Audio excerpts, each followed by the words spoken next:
अपने लक्ष्य के लिए जोशीले और जुनूनी बनिए। विश्वास रखिए, परिश्रम का फल सफलता ही है।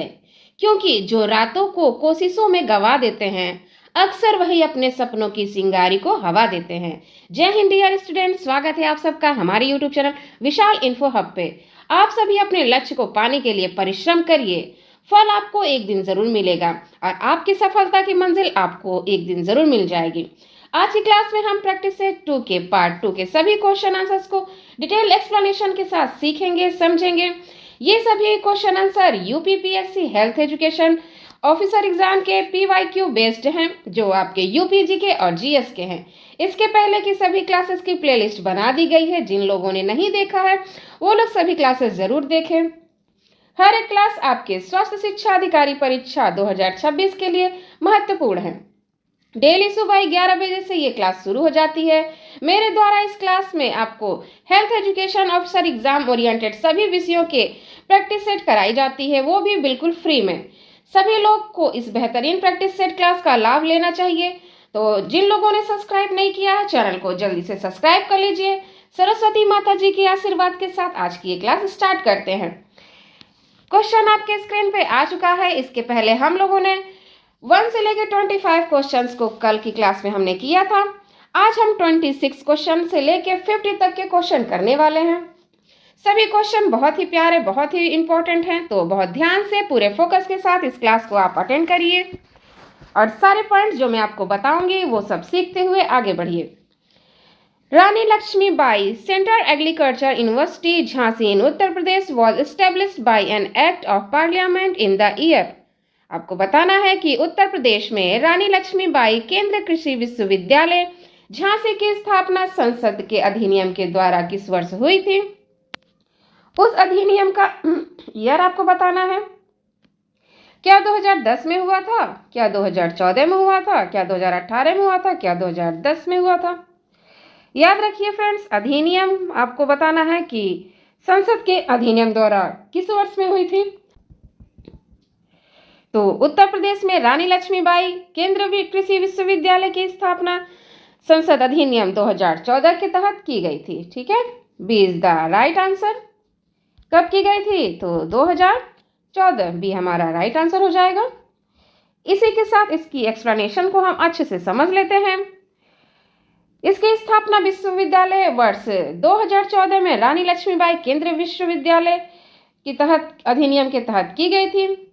इसका महत्व क्या था, तो झांसी में स्थित और बुंदेलखंड क्षेत्र में जो कृषि विकास और शिक्षा के लिए इसको एक प्रमुख संस्था बनाया गया था। किस चीज के लिए, तो कृषि को और अधिक डेवलप करने के लिए और एजुकेशन को और अधिक बढ़ावा देने के लिए इस केंद्रीय कृषि विश्वविद्यालय की स्थापना की गई थी। सारे पॉइंट्स आपके लिए इंपॉर्टेंट है। प्यारा सा क्वेश्चन आपकी स्क्रीन पे आ चुके हैं स्टेटमेंट वाले। Why is Uttar Pradesh called the sugar bowl of India? Consider the following statement to clarify this. आपको क्लेरिफाई करना है कि उत्तर प्रदेश को भारत का शक्कर का कटोरा क्यों कहा जाता है। इसको स्पष्ट करने के लिए निम्नलिखित कथनों का विचार कीजिए। 4 कथन आपके दिए गए हैं, बहुत ही ध्यान से सारे ऑप्शंस को देखिए और कमेंट बॉक्स में आंसर दीजिए। पहला है कि उत्तर प्रदेश में गन्ना सर्वाधिक उत्पादन होता है, तो ये तो बिल्कुल सही ऑप्शन है आपका। दूसरा है उत्तर प्रदेश में गन्ना अभियांत्रिक शिक्षा संस्था है, ये भी ऑप्शन बिल्कुल सही है। एंड थर्ड है कि उत्तर प्रदेश में चीनी मिलों की संख्या सर्वाधिक है, तो ये आपका गलत हो जाएगा। ठीक है, लास्ट ऑप्शन है उत्तर प्रदेश में गन्ना उत्पादों की संख्या सर्वाधिक है, ये भी स्टेटमेंट सही है। तो ओवरऑल देखा जाए तो हमारा 1, 2 और 3 सही है और तीसरा हमारा गलत है। तो इस हिसाब से हमारा राइट आंसर हो जाएगा ऑप्शन सी। 1, 2 और 4 is the correct statement. Okay, गन्ना उत्पादन की बात करते हैं तो उत्तर प्रदेश में भारत में गन्ने का सबसे बड़ा उत्पादक है। शिक्षण संस्था, तो राज्य में गन्ना अनुसंधान और शिक्षा के प्रमुख केंद्र मौजूद हैं, जैसे कि लखनऊ में गन्ना अनुसंधान संस्था है। गन्ना उत्पादक की बात करते हैं, यहाँ गन्ना उगाने वाले किसानों और उत्पादकों की संख्या भी सबसे अधिक है। यानी हमारे यूपी में गन्ना उगाने वाले जो किसान हैं और जो उत्पादक हैं उनकी संख्या भी क्या है, सबसे अधिक है। चीनी मिलें की बात करते हैं तो याद रखिएगा फ्रेंड, चीनी मिल सर्वाधिक कहाँ पे है, तो महाराष्ट्र सबसे आगे है चीनी मिलों में, ठीक है, हमारा यूपी नहीं है, ये बात याद रखिएगा। प्यारे से क्वेश्चंस के बाद नेक्स्ट क्वेश्चन, छोटा सा क्यूट सा क्वेश्चन आपकी स्क्रीन पे आ चुका है। Uttar Pradesh is the foremost producer of which of the following crop in India, निम्नलिखित में से किस फसल का उत्तर प्रदेश में भारत में सर्वप्रथम उत्पादक है। आपको बताना है कि जो हमारा उत्तर प्रदेश है ये भारत में सर्वप्रथम उत्पादक क्या होता है, कौन सी फसल होती है। ऑप्शन दिए गए हैं चना, ज्वार, मक्का या गेहूं। तो उत्तर प्रदेश का सर्वप्रथम उत्पादक फसल है गेहूं। गेहूं is the right answer. D हमारा राइट आंसर हो जाएगा। ए गलत, बी गलत और सी भी गलत हो गया है।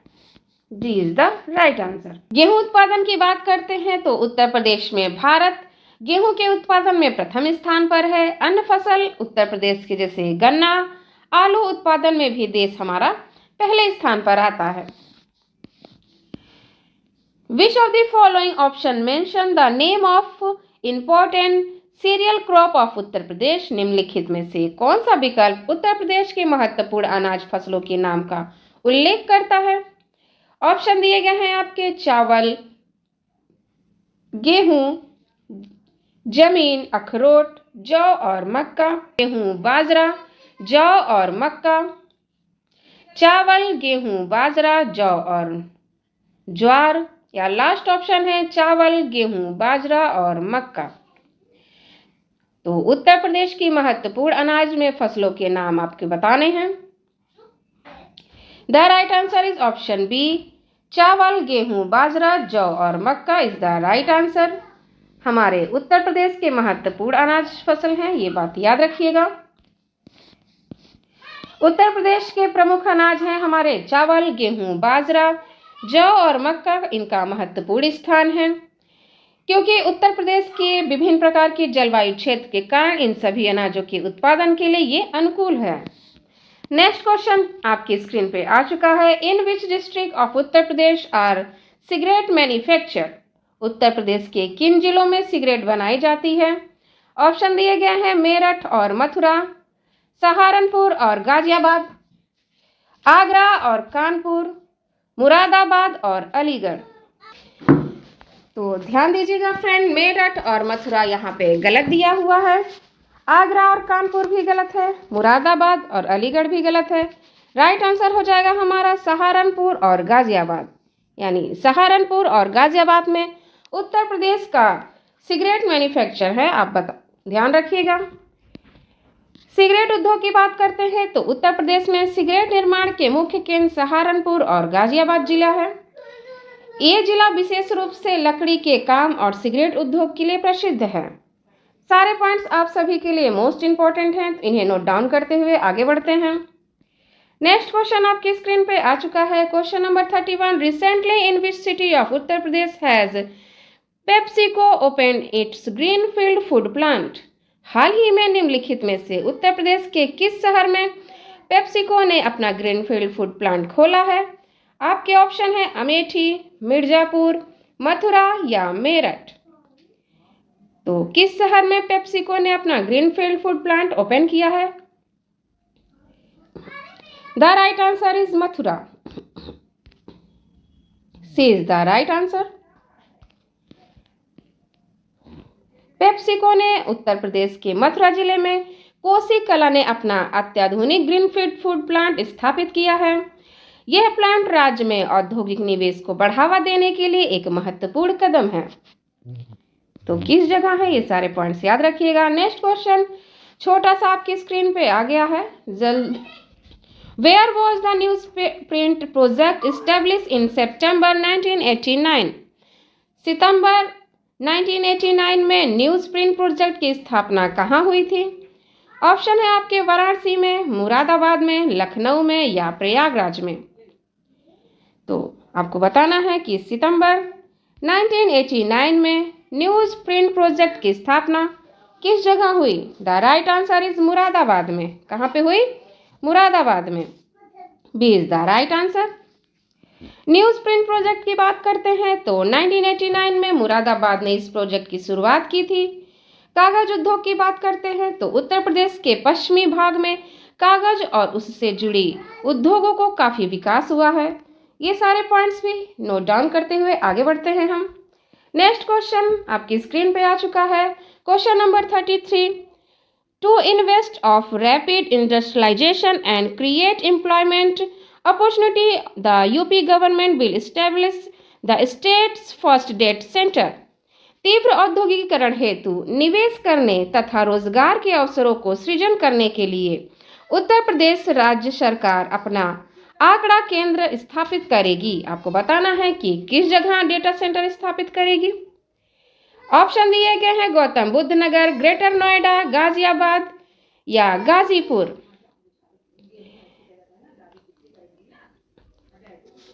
देखिए गौतम बुद्ध नगर तो यहाँ पे गलत दिया हुआ है, ठीक है।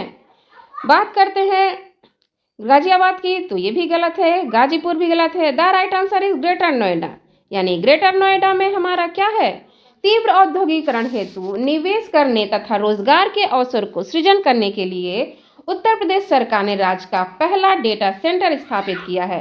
तो ये आपके लिए मोस्ट इंपॉर्टेंट क्वेश्चन है, इन्हें आप जरूर नोट डाउन करिएगा, बहुत ही ज्यादा ये इंपॉर्टेंट है। आगे बढ़ते हैं, डेटा सेंटर की बात करते हैं तो उत्तर प्रदेश पहला अत्याधुनिक डेटा सेंटर ग्रेटर नोएडा में स्थापित किया गया है। इसके टारगेट क्या है, यानी जानना है हमें कि इसका क्या उद्देश्य है, क्या लक्ष्य है। तो ये राज्य को आईटी और डिजिटल सेवाओं का हब बनाना इसका उद्देश्य है। Next question match the following के हैं, बहुत ध्यान से बहुत फोकस के साथ सारे ऑप्शंस को देखिएगा और आंसर दीजिएगा।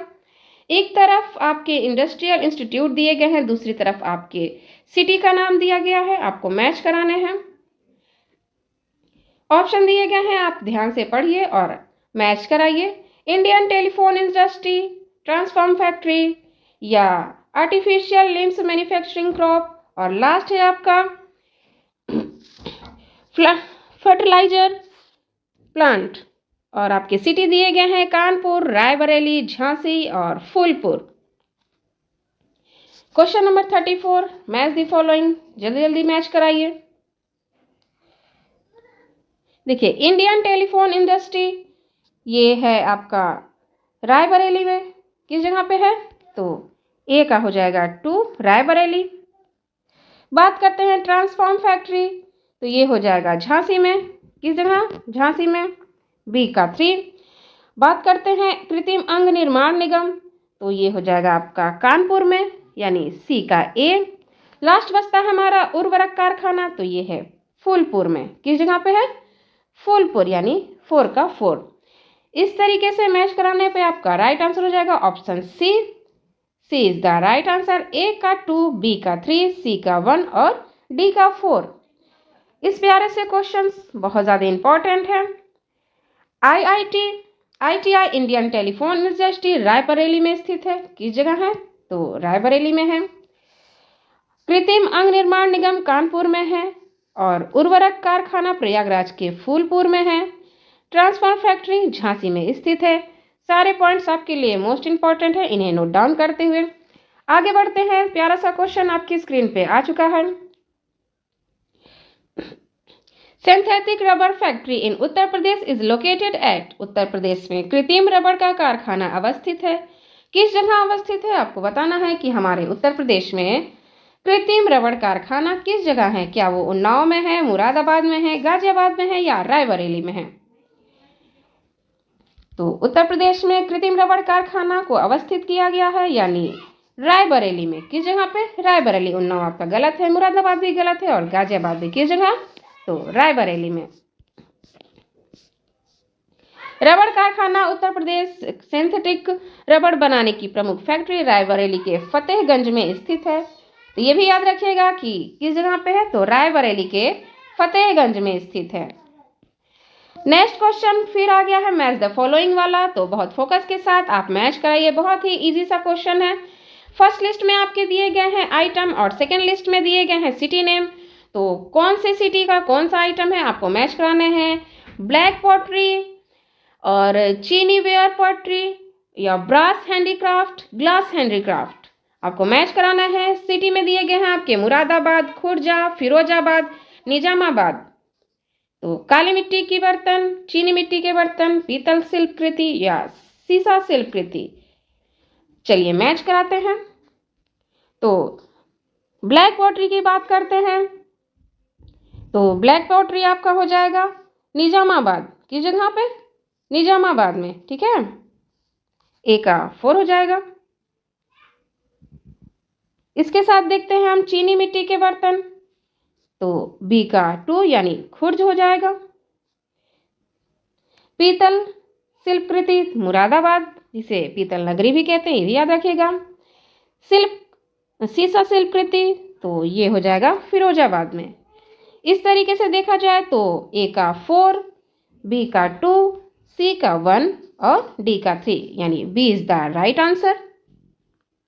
सारे बहुत ही आपके लिए इंपॉर्टेंट हैं, तो इन्हें नोट डाउन जरूर करिएगा।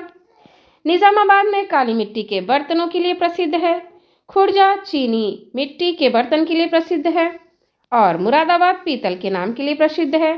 फिरोजाबाद कांच के काम और चूड़ियों के लिए मशहूर है। सारे पॉइंट्स बहुत इंपॉर्टेंट हैं। क्वेश्चन आपके कहीं से भी घुमा फिरा के पूछ सकता है। नेक्स्ट क्वेश्चन प्यारा सा छोटा सा आपकी स्क्रीन पे आ चुका है। विच of the following pairs is not correctly matched. आपको बताना है कि इसमें से कौन सा सही मैच नहीं है। ध्यान दीजिएगा, नॉट वाले क्वेश्चंस आपको बहुत ही ध्यान से सारे क्वेश्चंस को पढ़ने रहते हैं। ऑप्शन दिए गए हैं आपके नोएडा सॉफ्टवेयर एवं ITI उद्योग, सीतापुर प्लाईवुड उद्योग, गोरखपुर खेल कूद के सामान बनाने का उद्योग या वाराणसी रेशम उद्योग। तो कौन सा सुमेलित नहीं है, यानी इसमें से आपके 3 तो सही हैं और 1 सही नहीं है। आपको फाइंड आउट करना है कि कौन सा सुमेलित नहीं है।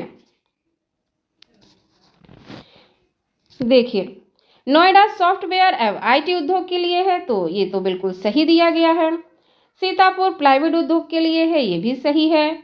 वाराणसी रेशम उद्योग के लिए ये भी सही है। चूंकि यहाँ पे दिया है कि गोरखपुर खेल कूद सामान के बनाने के लिए उद्योग है, तो ये आपका गलत है और जो गलत है वही हमारे लिए क्या है, right answer. C is the right answer. Gorakhpur विकल्प गलत है क्योंकि उत्तर प्रदेश में खेल कूद के सामान स्पोर्ट्स गुड्स बनाने का मुख्य केंद्र मेरठ है। गोरखपुर मुख्य रूप से टेराकोटा यानी मिट्टी के शिल्प के लिए प्रसिद्ध है। नोएडा यह राज्य का सबसे बड़ा IT और सॉफ्टवेयर हब है। सीतापुर यह अपने प्लाईवुड और दरी उद्योग के लिए जाना जाता है। वाराणसी की बात करते हैं तो अपनी प्रसिद्ध बनारसी रेशमी साड़ियों के लिए विश्व विख्यात है। यानी वाराणसी में क्या है, बनारसी साड़ियों के लिए क्या है, विश्व में विख्यात है, यानी पूरे वर्ल्ड में फेमस है हमारे बनारसी साड़ियाँ। Next question number 38। उत्तर प्रदेश के निम्नलिखित में से किस जिले में केंद्र सरकार की अफीम फैक्ट्री स्थापित है। आपको बताना है कि उत्तर प्रदेश का कौन सा जिला है जहां पे अफीम फैक्ट्री स्थापित है। In which of the following district of Uttar Pradesh is the central government opium factory located. The option is Varanasi, Ghazipur, Ballia या Kanpur. The right answer is Ghazipur. B is the right answer. Ghazipur में ही क्या है, गाजीपुर में ही अफीम की फैक्ट्री स्थित है, जो कि हमारे उत्तर प्रदेश के गाजीपुर में है। गाजीपुर अफीम फैक्ट्री है, ये एशिया का सबसे पुराना और सबसे बड़ी अफीम की फैक्ट्री है। इसकी स्थापना ब्रिटिश काल के दौरान 1820 में हुई थी। याद रखिएगा कब हुई थी, तो 1820 में हुई थी। प्रशासन तो यहाँ वर्तमान में भारत सरकार के वित्त मंत्रालय के अधीन ये काम करता है। यानी ये जो अफीम फैक्ट्री है ये किसके अधीन काम करता है, तो वित्त मंत्रालय के अधीन काम करता है। यहाँ दवाओं के निर्माण के लिए अफीम का प्रसंस्करण किया जाता है, यानी और मतलब दवाओं को बनाने के लिए अफीम के प्रोसेसिंग का उपयोग किया जाता है। ये सारे पॉइंट्स याद रखिएगा। और किसके अधीन काम करता है, तो फाइनेंस, मिनिस्ट्री ऑफ फाइनेंस के अधीन काम करता है। ठीक है, प्यारा सा क्वेश्चन, बहुत ही इजी सा आपके स्क्रीन पे है, आप लोग जवाब दीजिए। उत्तर प्रदेश का कौन सा शहर चिकनकारी साड़ी नामक सुंदर कढ़ाई वाली साड़ियों के लिए प्रसिद्ध है। विच city of Uttar Pradesh is famous for chicken embroidery sari. The option is Moradabad, Lucknow, Meerut, Prayagraj. तो उत्तर प्रदेश में चिकनकारी साड़ी के लिए कौन सा शहर प्रसिद्ध है।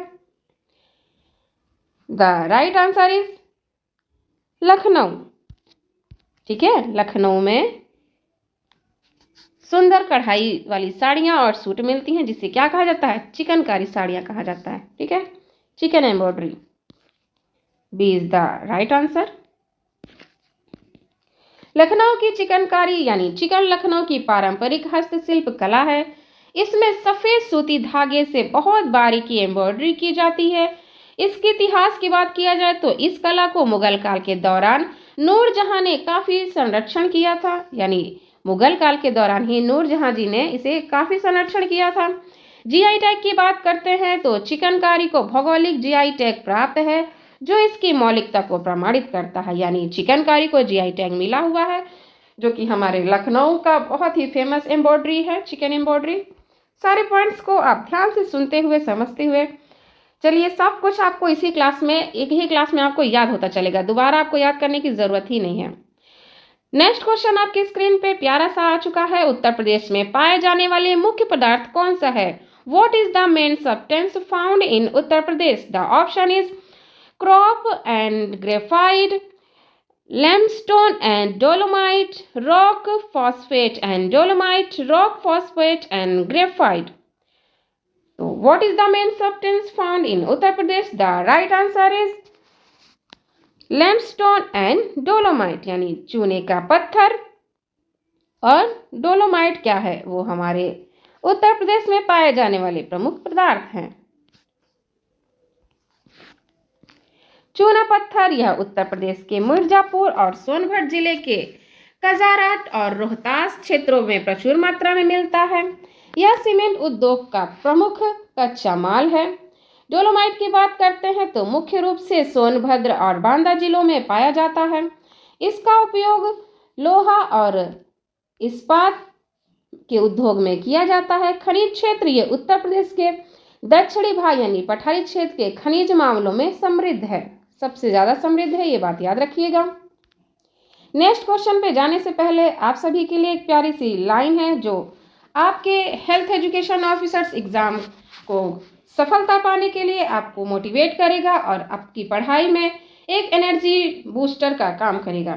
प्यारी सी लाइन है कि डर को अपने रास्ते का रोड़ा मत बनने दो, असफलताओं से डरो मत, क्योंकि उठकर फिर से चलने में ही असली सफलता है। तो सफल होने का मेन सीक्रेट यही है कि आप 1000 बार अगर असफल हो रहे हैं, 1000 बार आप फेल हो रहे हैं, फिर भी आप लगातार निरंतर प्रयास पे प्रयास किए जा रहे हैं। अगर आप लगातार प्रयास कर रहे हैं तो डेफिनेटली एक दिन सफलता की मंजिल आपको जरूर मिलेगी। तो डर का सामना करिए, अपने रास्ते का रोड़ा मत बनने दीजिए। किसी भी तरीके का भय, डर, चिंता पढ़ाई से रिलेटेड अगर है तो उसे अभी अपने मन से निकाल फेंकिए, क्योंकि आप वो कर सकते हैं तो संसार में आप हर एक चीज हासिल कर लेंगे। बस आपको कंटिन्यू हर एक चीज को निरंतर करते रहना है, रुकना नहीं है, हारना नहीं है। सफलता एक दिन आपको जरूर मिलेगी। तो अगर आपसे भी प्रश्न कुछ गलत हो जा रहे हैं या आपके आंसर्स कुछ आपसे गलत हो जा रहे हैं, तो डरने के बजाय आप जिस आंसर आपसे गलत हो रहा है उस आंसर को आप अच्छे से अपने नोटबुक में नोट डाउन करते चलिए, ताकि नेक्स्ट क्लास में या नेक्स्ट टाइम कहीं भी वो प्रश्न आपको दिखे तो वो आपका सही हो जाए। जितनी ही ज़्यादा आप अपनी गलतियों को सुधारते जाएंगे, आपकी प्रैक्टिस उतनी ही मजबूत होती जाएगी, उतनी ही सारी चीज़ें, आपके सारे प्रश्न ऑटोमेटिक सही होते जाएंगे। तो गलतियों को सुधारने का मेन तरीका बस यही है कि आप उन्हें नोट डाउन करते चलिए। जो सही हो रहे हैं, जिन प्रश्नों के उत्तर आपसे सही हो रहे हैं वो तो बहुत ही अच्छी बात है। जो गलत हो जा रहे हैं उन्हें आप नोट डाउन करिए, ताकि नेक्स्ट टाइम वो प्रश्न आपसे गलत ना होने पाए। और जो भी पॉइंट्स मैं बता रही हूँ, हर एक पॉइंट्स को बहुत ही फोकस के साथ सुनते हुए चलिए और आपको सब कुछ इसी क्लास में याद होता रहेगा। प्यारी सी लाइन के बाद नेक्स्ट क्वेश्चन आपकी स्क्रीन पे आ चुका है। 41 मैच द फॉलोइंग के हैं। तो उत्तर प्रदेश के निम्न जनपदों में से पाए जाने वाले खनिज से सुमेलित कीजिए और सही उत्तर का चयन दिए गए कूट से कीजिए। मैच द फॉलोइंग आपको करने हैं। एक तरफ आपके डिस्ट्रिक्ट है, एक तरफ आपके मिनरल्स हैं। सोनभद्र, ललितपुर, प्रयागराज, और आपके मिनरल्स हैं सिलिका बालू और चूना पत्थर या तांबा। आपको मैच कराने हैं कि कौन से जनपद में कौन सा खनिज आता है।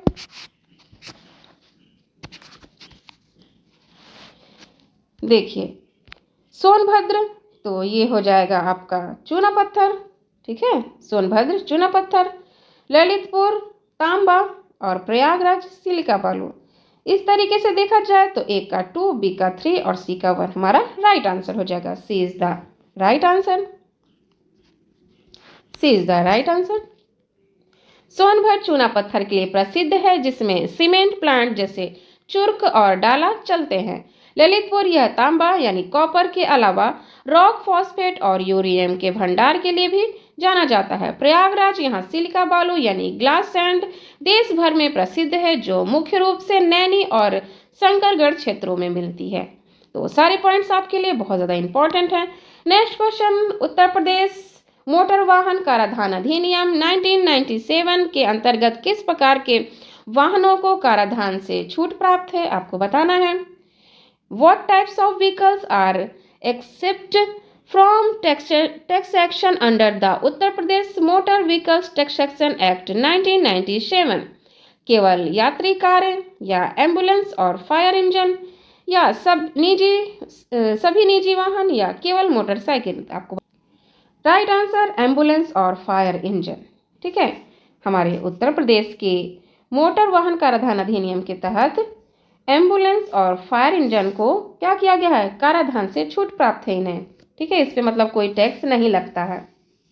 किस एक्ट के तहत? तो 1997 एक्ट के तहत। मुक्त कर वाहन उत्तर प्रदेश सरकार सार्वजनिक कल्याण और आपातकालीन सेवाओं में लगे वाहनों जैसे एम्बुलेंस और अग्निशमन जिसे फायर इंजन को मोटर वाहन कर से मुक्त रखती है। इसका उद्देश्य है कि यह छूट इसलिए दी जाती है ताकि आपातकालीन सेवाएं कम लागत और सुचारू रूप से संचालित हो सकें। तो ये तो हमारे उत्तर प्रदेश के लिए काफ़ी अच्छा है कि जो आपातकालीन सेवाएं हैं उनमें क्या है, उन व्हीकल्स में टैक्स नहीं लगता है, ठीक है। तो ये तो काफ़ी अच्छा है। नेक्स्ट क्वेश्चन छोटा सा प्यारा सा आपकी स्क्रीन पे आ गया है, जल्दी जल्दी आप लोग आंसर दीजिए। खेरिया विमानपत्तन हवाई अड्डा कहाँ है? Where is Kheria airport located? The option is Agra, Kanpur, Lucknow, Varanasi. The right answer is Agra, ठीक है। आगरा में खेरिया एयरपोर्ट है, ठीक है। किस जगह है? तो आगरा में। A is the right answer. A is the right answer. Agra Kheria airport के उत्तर प्रदेश आगरा जिले में स्थित है। इस दोहरा उपयोग यह एक सिविल टर्मिनल के साथ साथ भारतीय वायुसेना का एक रणनीतिक एयरबेस भी है।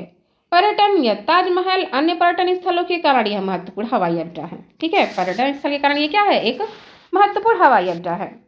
इसी के साथ नेक्स्ट क्वेश्चन छोटा सा आपकी स्क्रीन पे आ चुका है। यमुना एक्सप्रेसवे, आपको बताइए कि यमुना एक्सप्रेसवे कहाँ है? तो नोएडा से ग्रेटर नोएडा तक, ग्रेटर नोएडा से आगरा तक, लखनऊ से आगरा तक या आगरा से प्रयागराज तक। तो यमुना एक्सप्रेसवे हमारा ग्रेटर नोएडा से नोएडा तक, तो ये गलत दिया हुआ है। लखनऊ से आगरा ये भी गलत है, आगरा से प्रयागराज गलत है। Right answer B, B is the right answer. कहाँ से? ग्रेटर नोएडा से आगरा तक ही हमारा यमुना एक्सप्रेसवे है, ठीक है। B is the right answer.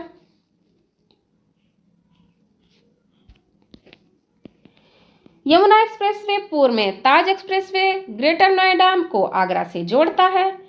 लंबाई की बात करते हैं तो इसकी कुल लंबाई 165 किलोमीटर है। कितना है लंबाई? तो 165 किलोमीटर है।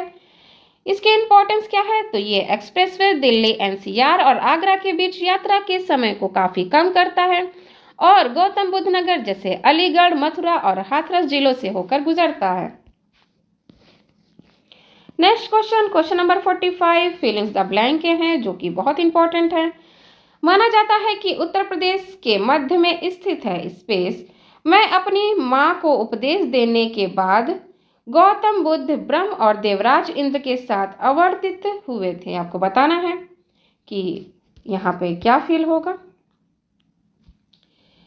Lord Buddha, Brahma and Indra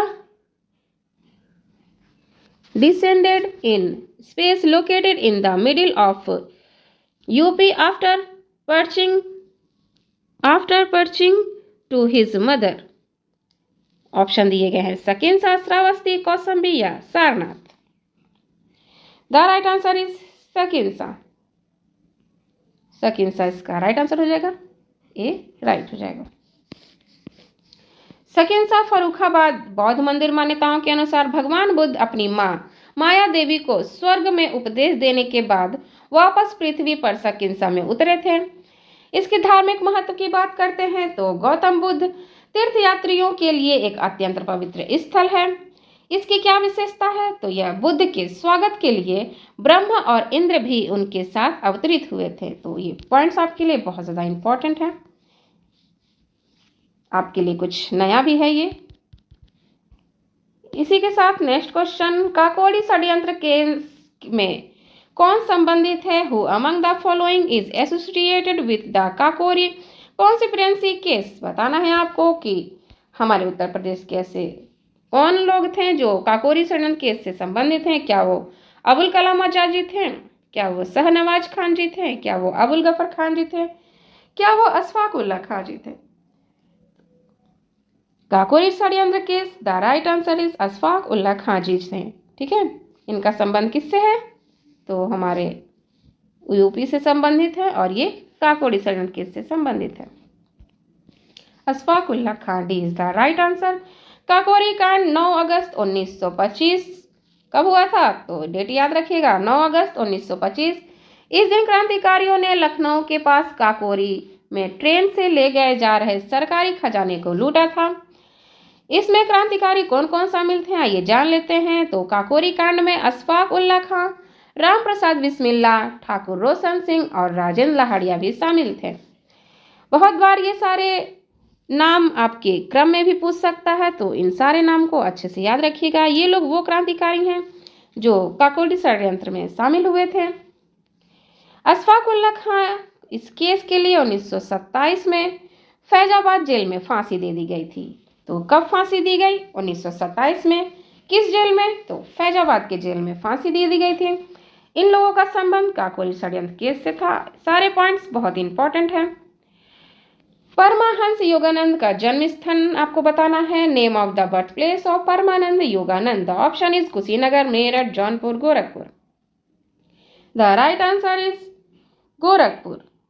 ठीक है, परमानंद योगानंद परमहंस योगानंद जी का जन्मस्थल क्या है हमारा गोरखपुर। आप सभी भी कमेंट बॉक्स में बताइए कि आप लोग उत्तर प्रदेश के किस किस शहर से हैं जो हमारे क्लासेस को देख रहे हैं। इतने प्यारे प्यारे कमेंट्स करते हैं आप लोग। आपके कमेंट्स देख के हमें बहुत ही खुशी मिलती है और आप लोग बहुत से लोगों को मैंने देखा कि वो लोग आंसर्स भी देते हैं, तो आपको दिल से थैंक यू। आप लोग कमेंट में ऐसे ही आंसर देते रहिए और अपनी प्रैक्टिस को और भी स्ट्रांग बनाते चलिए।